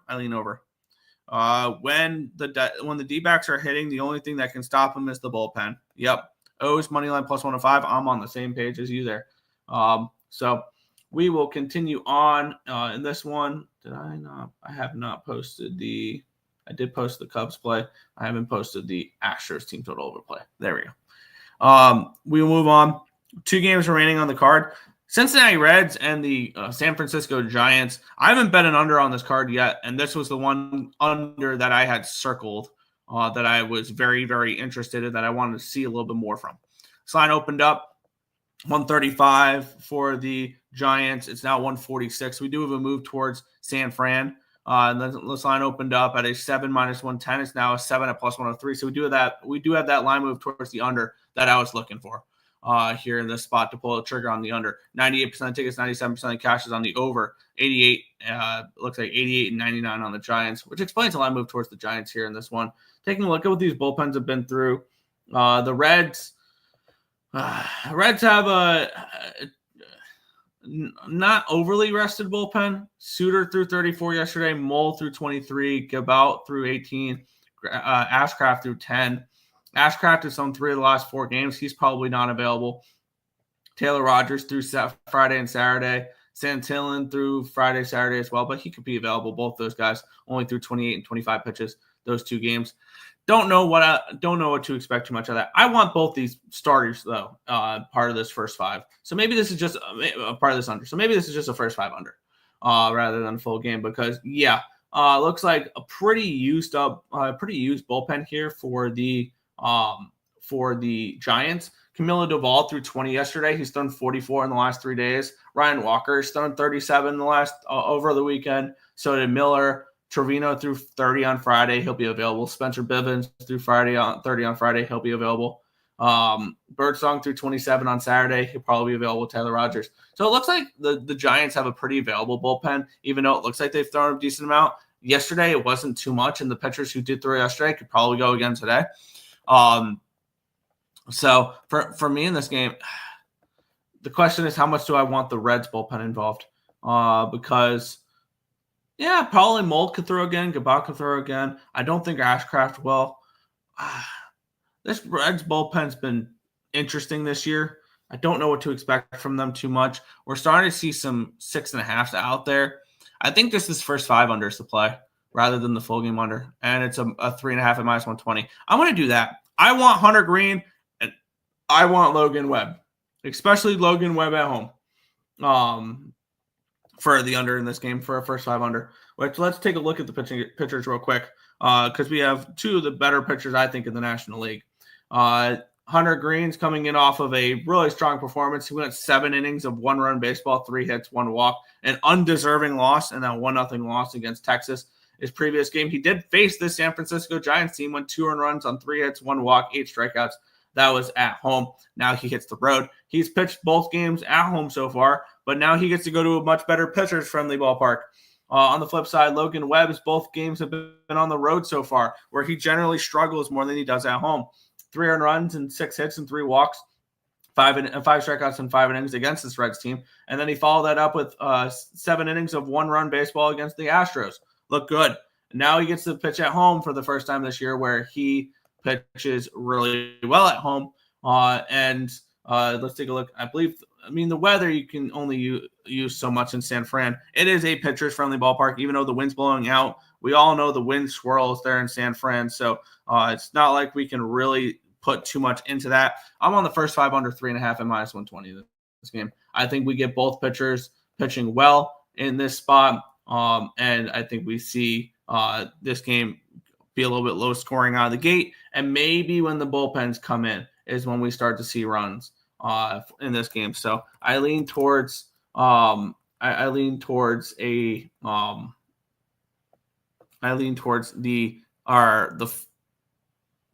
on the first 5 under. Wow, I'm on the first 5 over or under in this game, and I lean towards probably the Reds in this game at this number if I had to bet a side. But I could see a full game under as well, but I prefer the first 5 rather than the full game.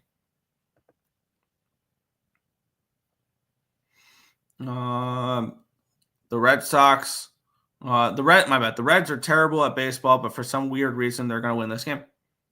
Yeah. What about the Nerfy in this game? I can definitely see it. Are the Reds overrated? No.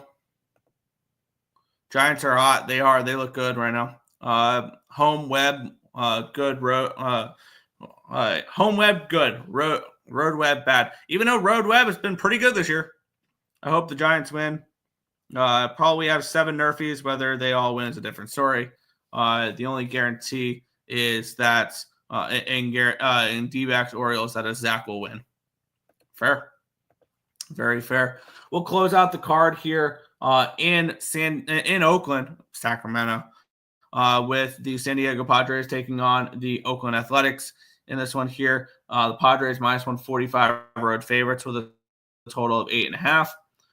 We have Luis Severino taking on Michael King, 2 ex-Yankees. The line opened up at a 132. It's now 145 for the Padres. The line's moving towards the Padres. Line opened up at an 8 at -115. It's now 8.5 -102. Seeing an 8.5 in Oakland or in Sacramento is very interesting because we've seen the ball just soar out of that ballpark. That's a freaking bandbox there in Sacramento. And we have 93% of tickets, 98% of cash is on the Padres, the line moving towards them. And then we have 98% of tickets, 98% of cash on the over. And the line's moving towards the over. It's gone from 8 to an 8.5 in this game here. And I'm not surprised with the line going up. I'm just not. It's a good hitters-friendly ballpark. Michael King had a bad first start, but he bounced back very nicely in his second start. He gave 3 earned runs on 4 hits, 4 walks, and 2 2/3 innings in his first start. Bounced back against Cleveland with no earned runs, 2 hits, 1 walk, 11 strikeouts, and 5 innings pitched. Let's maybe not judge a pitcher off of his first start of the year. I know a lot of people were kind of concerned about Michael King after the first start. He looks just fine. And then on the flip side, Luis Severino started off the year good. 6 innings of no earned run baseball, 3 hits, 4 walks, and 6 strikeouts. And then he got hit a little bit up against the Chicago Cubs. Went 6 innings of 5 runs, 6 hit, 2 walk baseball, 6 strikeouts. He's gotten 6 strikeouts in both games so far. I think that he can pitch okay in this game, but I think both these pitchers could be a little bit susceptible in this spot just because of how much of a bandbox this freaking stadium is at Sutter Health Park there in Sacramento. The wind blowing out anywhere between 6 to 7 mile an hour winds to center field, and we're gonna have first pitch around 67 degrees tonight. And towards the end of the game, it'll get down to around 58. I'm going to end my card with a pass in this one here. I lean over and I lean Padres if I had to get to anything in this spot, but I'm not going to get to anything in this spot. I think that this could be one of those games that it could be a back and forth type of game where we see this game finish 9-8. But would it shock anybody to see King and Severino pitch okay in this game? And this game finished 4-2. I think that this game has a lot of variance to it, and a lot of volatility to it, where I don't feel the need to bet it. So pass to end the card here in baseball. Houston Mariner Nerfy and the under. As long as the Astros score 4 runs, I'm good. Padres smash. They will be called the Vegas A's or something else. Will they be called? I think they'll be called the Las Vegas A's. I'm not 100% sure, though. Merrill home run. Over 8.5 plus 105. I could see that. Padres team total over. Yankee Stadium makes the A's stadium looks huge. Yeah. We'll move on. We have a national championship to talk about here. In college basketball, we have the Houston Cougars taking on the Florida Gators. We have the Cougars, the Gators 1-point favorite in this game with a total of 140.5. Let's switch everything over to college basketball for line history, for cash flow, for everything along those lines. Let's talk these two teams. We have the Florida Gators entering this game with a record of 35-4. They're 28-11 this year ATS, 21-17-1 over under. On the flip side, they're facing the Houston Cougars, 35-4 on the year, 21-16-2 ATS, 16-22-1 over under. The Florida Gators had their 10-game over streak snapped with an under in their last game. It finished at 152, and the total is 158. This might be one of the lowest totals we've seen in a Florida Gators game so far this year. They opened up their tournament with a 95-69 win over the Norfolk State Spartans. They barely squeaked out a win against UConn as 9-point favorites. They took care of business against Maryland. They struggled against Texas Tech a little bit there, and then they end up beating Auburn in the Final Four to make it here. On the flip side, we have the Houston Cougars, who started off with a pretty dominating win over SIU Edwardsville before they got a little bit of a test against Gonzaga. Both teams were tested in their second-round matchup because Gonzaga cut it down to a 1-point game with less than a minute to go in that one before Houston kind of took over late. They barely squeaked out a win against Purdue before they dominated Tennessee, and they came back with an 11-1 run against Duke to come back against all odds and make it to the national championship game. Let's take a look at the line history in this one here, where the line opened up -1.5 for the Gators. That immediately went to a 1. And that's been sitting at 1 the entire time. Line opened up 142. It's down to a 140.5. I want to take a look at money lines real quick because this is such a close spread. And this line opened up looks like it opened up Florida around -120, -125 range, and it's come all the way down to a 111. So we have a pretty significant move towards the Houston money line in this game here. We have 54% of tickets and 51% of cash on the Gators money line, 46 and 49 on the Cougars money line, and the line's moving towards the Cougars in this game. 58% of tickets, 64% cash on the spread for the Gators. 92% of tickets, 90% of cash is on the over in this game here. And I am on the Houston Cougars at even money to win the national championship tonight. This is a team that I think the better defense will get the job done at the end of the night. And I get it. The Florida Gators have looked awesome so far in this tournament. They had a couple of scares. Both these teams had a couple of scares. But overall, I think that Houston is the better overall team. I think the wrong team is favored in this spot. The market is moving towards Houston with a little bit more money coming in on Florida. Not as bad as it was last night when I made the Houston bet. But I think there is a legit argument that Houston might close as a slight betting favorite in this game, around -115, -120. I think the Houston Cougars do close as the favorite in this game. And I'm on Houston. I got even money last night here with the Cougs. I think that Houston cuts down the Nets tonight and wins the national championship. Even money here for me. If you like the over, you like Florida. If you like the under, you favor Houston. Fair. Florida money line. Florida money line. That Houston comeback was brutal for me. Yes, I had what do you call it? I had Duke in that game. That was frustrating. Who had the tougher path to the finals? I think Houston, because Gonzaga was a top 10 team according to Ken Palm. Purdue is no slouch, and then Tennessee and Duke were two of the best teams in the nation. I'm going to say that I'm going to say that the Houston Cougars were challenged more. No big dog. It's a pick 'em. It's a pick 'em. But that is the national championship game. I'm on the Houston Cougars at even money. We'll make the transition to the NBA, which I would rather not talk about, but the NBA gets views. So let's talk about the NBA. We have the Detroit Pistons taking on the Sacramento Kings. Pistons are 7-point favorites with a total of 230.5. Both these teams have something to play for, really. We have the Pistons are trying to get that 5 seed in the conference, and the Sacramento Kings are trying to hold on to a 9 seed in their conference, trying to hold on to a play-in spot in their conference there, as they currently lead the Dallas Mavericks by a half game. And they have a 3-game lead over the Suns. They have a 3.5-game lead over the Blazers for that last play-in spot. So not as much to play for, really, for the Sacramento Kings. I believe with a win, do they lock up a play-in spot? They have 3 games remaining after this. With a win, I believe they would lock in a play-in spot.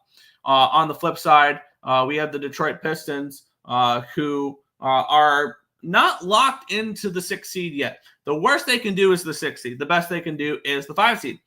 So the question is, do they want the New York Knicks or do they want the Indiana Pacers? And let's take a look at the cash flow here, because this line opened up at a 5, it's now a 7 for Detroit. I want to see what the market's done in this game here, because this feels like Detroit here for me. I think that Detroit still has something to play for. We have 68% of tickets and 69% of the cash is on the Kings in this game. The lines move towards the Pistons. I'm going to move on Detroit here. I think Detroit will be my only NBA play today, minus the 7 in this game. Can I get a 6.5? I can get a 6.5, -110 over on Bovada. I will go ahead. I'll grab that with the Pistons here in this one, minus 6.5, -110 in the NBA or for this game here. They have a lot more to play for.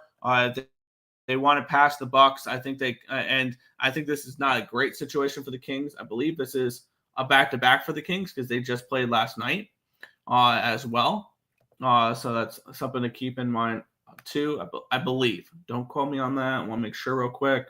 Yes, they played Cleveland last night and they got a win against Cleveland. This is the last game of a 6-game road trip for them. Maybe they're just ready to head on home and need a win. They need either a win or a Phoenix loss to clinch a play-in spot, and then they don't really have too much to play for. So I think that the Kings don't have as much to play for as the Pistons do, and I'll lay the 6.5 -110 over on Bovada. Let's see.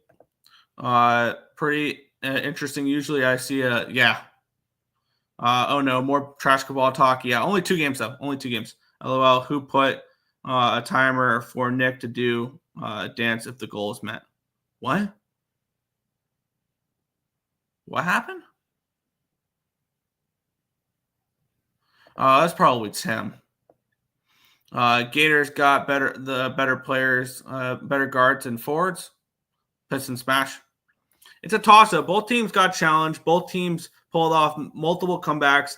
I'm just going to think Houston won't have as much in the tank as Florida. That's fair. That's totally fair. At the end of the day, it's the national championship game. This game probably should be a pick 'em, and it's just who do you like in the coin toss. That's all it really is.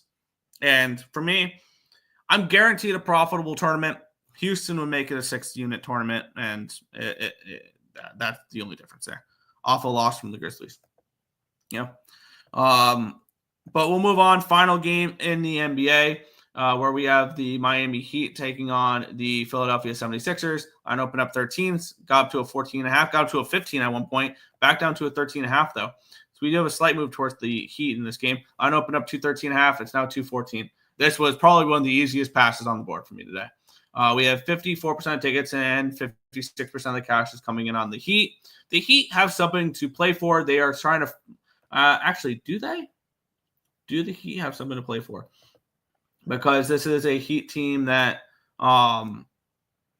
they are a game behind the Bulls for the last play-in spot. So that it depends on if you believe that they are going to if they care about home court advantage, and they might for that game there. But for me in this game, not one I'm going to get involved with. Have fun if you want to lay 13.5 with the Heat, but that's the only way I can look. If I'm playing, I'm laying. I have no interest in this Philadelphia 76ers team whatsoever right now. So if I'm playing, I'm laying. I would look towards both favorites tonight. I am on the Pistons, so I got the Pistons at 6.5. That's my only play in the NBA for today. So that is what we're going to be doing for that one. So we'll head back to the chat, and then we'll get into the 5 NHL card, 5-game NHL card. Why Pistons using starters in a game that doesn't matter? They're showing that they are fighting for the 5 seed. That's what they're fighting for. They would rather play the Pacers in the first round than they would the Knicks. That's what that's telling me. Heat smash under typical boring Heat game. Why not keep playing? Yeah, why not? I mean, it's only 3-4 games left in the season, and they're a young team. They are a young team. We will move on. Find our first game in the NHL. I desperately need something to go right in the NHL. It's been a horrible year for me. So let's get into it here. We have the New York Rangers taking on the Tampa Bay Lightning. It's a big game for both teams. It really is.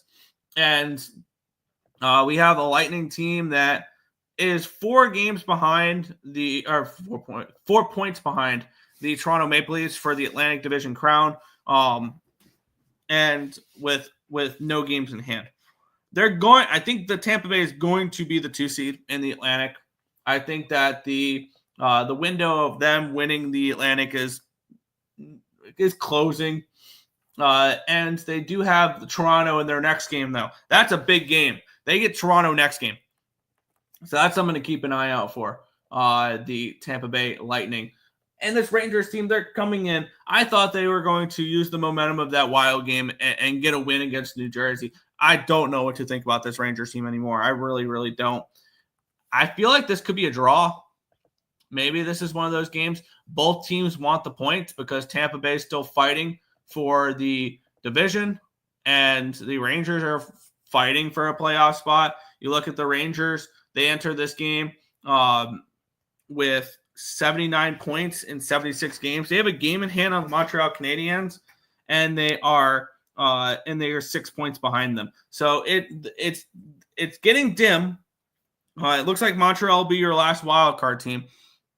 But if the Rangers want any chance at catching Montreal, losing games cannot be a thing.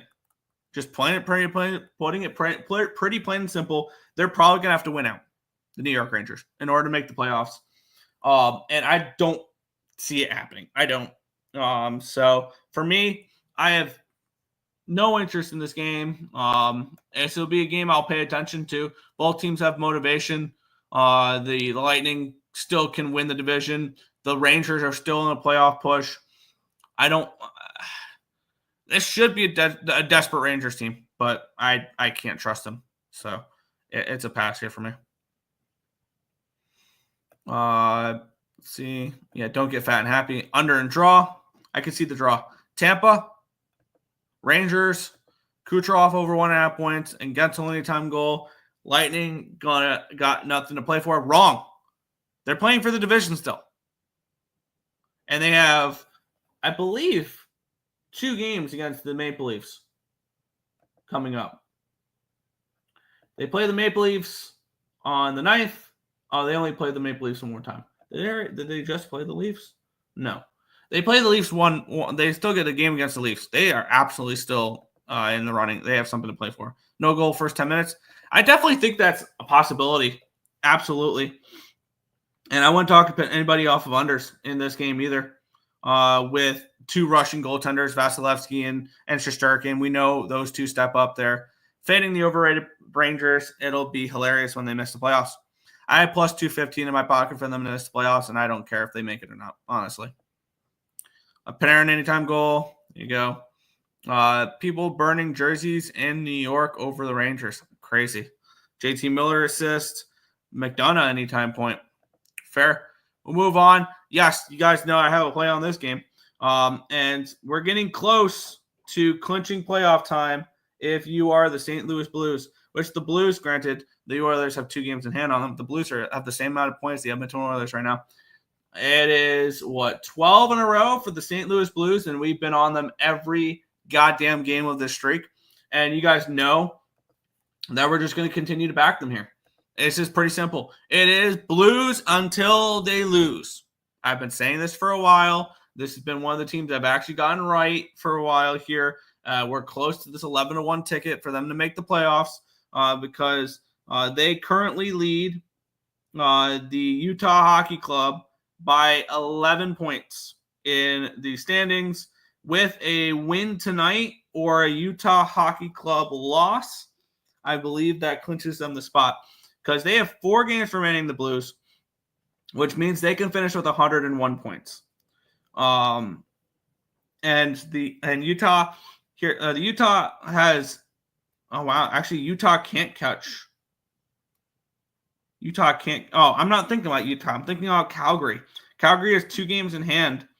So they have 6 games remaining. They can get another 12 points, so they can get up to 97 points. So with a Blues win and a Calgary loss, I believe that clinches a playoff spot for the Blues. I believe. Don't quote me on that, because then if Calgary loses in regulation, the best they can do is 95 points. And so the best they would be able to do is tie the Blues. And I would have to look at the tiebreaker as well. But I'm on the Blues here at +1. What was it? 145 I got this morning on the Blues. This was the first bet I immediately made on the board. And it's back in the St. Louis Blues until they lose. And I'm going to keep doing it here in this spot. So, yeah, I'm on St. Louis here in this one. Let's see. Blues money line. Baker's dozen wins. Love it.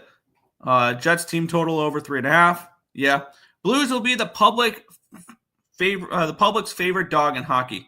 And you know what I think about that? I don't give a fuck.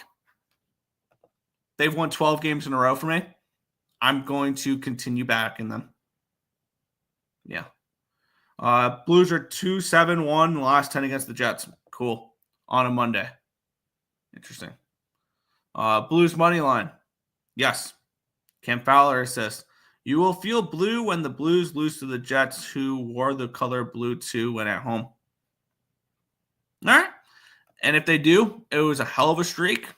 And I'm going to bet them throughout the playoffs as well, because the St. Louis Blues are making the playoffs and they're winning a round. They are winning a round or two in the playoffs, the St. Louis Blues. I truly, truly believe that. They're getting hot at the right time. This is a dangerous, dangerous Blues team I would not want to play in the playoffs. Robert Thomas over 1.5 points, 19 points the last 18 games. There you go. Just joking. You're all good. Mark Scheifele assisted as well. We will move on. The LA Kings and the Seattle Kraken. We had the Kings as -220 favorites, total 5.5 in this game. Now, the Kraken have nothing to play for. They have been eliminated from playoff contention. The Kings are currently 97 points with 76 games played. They are 5 points behind the Vegas Golden Knights with 1 game in hand. So most likely the Kings are not catching the Golden Knights. However, they are 4 points in front of the Edmonton Oilers with no games in hand. The best the Oilers can do points-wise, they have 6 games remaining, would be 105. So we're still we still a few games away from the Kings clinching home ice advantage in the first round of the playoffs. So there's that. I don't believe that I still believe the Kings will get home ice advantage, which will be perfect because then we might get a plus price tag to back the Oilers in the first round. The Kings at home are dominant, but they do have something to play for. They can still fight for that division and hope that the Vegas Golden Knights drop a couple games late. And they still need to clinch home ice advantage over the Oilers. The Kings have been absolutely awesome as of late. They've won 4 in a row, and I believe they've shut down their opponents in the first period to where maybe first period puck line's worth a look for the Kings, as well as a full game puck line. I think this is a game where this is a smash and grab for the Kings. They still have a lot to play for, and plus 115 for the full game puck line, minus 230, minus 230, minus 225 for the money line. So we're not getting anywhere near a backable price for a -1 line. No, minus 151. So this would have to be just first 5 full game puck line. The Kraken are coming off of back-to-back wins. They're on the road still. This is a Kings team that dominates on the road, or at home, my bad. And this is a Kraken team. Granted, they've played the Canucks and the Sharks the last 2 games, and they've outscored their opponents 10-1. I want to fade that in this game, and I want to fade that with authority in this one here. Bet365 is giving me plus 140 for the first period puck line, and I'm getting plus 115 for the full game puck line here. I think the Kings smash and grab here. I think this is a 2-0 at the end of the first and a 5-1 win for the Kings. So we're going to double up on the Kings here, first period and full game puck line with LA here. I think this is a smash spot for them. Kings smash, 100% agree. Screw this game, LOL. Kings will probably play down to the Knuckleheads and barely win in the end. Hopefully not. Jared McCann assists. Adrian Kempe goal. I can see that. Kings and Reg, love it. Kuzmenko, 0.7 of the last 4 games. 7 points in the last 4 games. Wow, he's looked good since coming over to the Kings. Drew Doughty injured? Probably. I don't care, though. He's old, and I think this team can be better without him, honestly. Burakovsky, 9 points in the last 7 games. Schwartz, anytime goal, and then the over as well. Yeah, so I'm doubled up on the LA Kings in this game. I'm invested in the good old LAK in that one there. We'll move on. Final game. Nope, not the final game, but probably the final game I'll have action on. We have the Calgary Flames and the San Jose Sharks. We have the Flames minus 195 road favorites with a total of 6 in this game, and I've moved on this one as well. I am on the Flames on the -1 line at minus 129. And yes, I get it. It's probably expensive for the Flames. I am. I understand that. However, this is a Flames team that is desperate right now. The Minnesota Wild just got a win yesterday. So now every game's a must-win game for the Calgary Flames down the stretch. And this is a game they must win against a bad team. I get it. You're on the road. Cool. It's the San Jose Sharks. Get the job done. Pretty plain and simple here. I'm going to back a desperate Calgary to come in and take care of business against a San Jose Sharks team that is looking towards the number 1 overall pick in the draft this year. And this is a Flames team that has 2 games in hand on the Wild. They win both those 2 games in hand. They're 2 points behind the Wild, and this is a wide open race in the wild card for them to potentially catch the Minnesota Wild and take that last playoff spot, which I think is still possible there because we know the Wild are not playing the greatest. Yes, they got the win yesterday, but I think that motivates the Flames even more to say this is a game where you just got to buckle down and beat a team you're better than. Pretty plain and simple. So, yes, I'll go ahead. I'll grab the Calgary Flames -1, minus 129 in this game for me. I think this is a game the Flames come in and they take care of business in this one, and the Sharks and they win this something along the lines of 4-1. So I'm fading the Sharks in this game. Flames smash. Yep. As much as I want the Flames to win to qualify, but seeing that ending in the VGK Flames made me see the truth. Plus, definitely not taking Flames with no offense on the road. Fair. Maybe live bet the Flames if they're down. I look forward to doing that. Yeah. Coronado and Kadri goals. Under. Do NHL players get incentives like the NFL? Not that I know of. Flames super puck line sprinkle. Flames looking ahead to the Ducks. Flames are 4-1 in their last 5 versus the Sharks and covered the puck line in just 2 of them now. Yeah. If it's Vladar, no Flames for me. I think it'll be Wolf. I do. But moving on, the last game of the card, we have the Edmonton Oilers taking on the Anaheim Ducks. We have the Oilers minus 140 road favorites with a total of 6 in this game. The Oilers, I mean, they're in the playoffs. They know that. They're not getting passed by. The team they have to be most worried about getting passed by is the Calgary Flames, and even then, I don't think they can. I think with a win, they're clinching a playoff spot. So this is, and obviously we're still dealing with injuries here with the Edmonton Oilers. There's a reason why they're only minus 140. I believe still no Draisaitl, still no McDavid in this game here. Ultimately, that's going to lead to a stay-off spot here for me. I think the Oilers probably get the win, but do you want to back the Oilers as a road favorite with no McDavid, no Draisaitl, no Ekholm, no Skinner, no Klingberg, no Kane? Like, this is a Oilers team. If they go into the playoffs with those injuries, they might actually lose in the first round to the Kings. Pretty plain and simple. If McDavid and Draisaitl are not playing, then that's when the Kings can take advantage. But not a game I'm getting involved with. I'm happy with my 4 plays in the NHL with the Blues, the double up on the Kings, and the Flames there as well. So we'll head over to the chat, and then we'll head on out for the show. Over. Vladar versus Georgiev. Maybe you do. Maybe I have to add the team total over for the Flames then, or maybe a first period puck line for the Flames then. Over 6 Ducks and Oilers. Evan Bouchard assists. Oilers smash. Zegers over points. Good luck to all as always. You as well, IceX. But that is everything for today's card. If you guys have not already, hit that thumbs up button, subscribe to the channel, turn on those post notifications so you guys are notified each and every time we are live here at ESB, which is every single morning, anywhere between 10 and 11 a.m. Eastern Standard Time for the Sports Bet Show. That's going to wrap it up for this one. I want to thank you guys as always for watching, and good luck.